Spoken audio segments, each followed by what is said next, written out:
আমার মনের রাজ্যে ছিল এক এমন রাজকুমারী, তারে ভালোবেসে দিয়েছিলাম যা ছিল আমারই।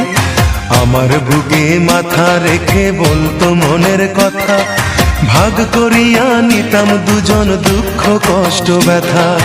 আমি শুধু ছিলাম যে তার প্রেমেরই পূজারি, তার ভালোবাসা করলো আমায় পথেরই ভিখারি।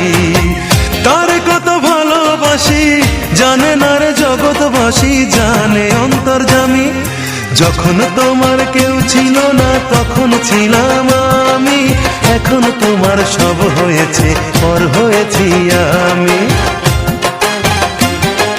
যখন তোমার কেউ ছিল না তখন ছিলাম আমি, এখন তোমার সব হয়েছে পর হয়েছি আমি।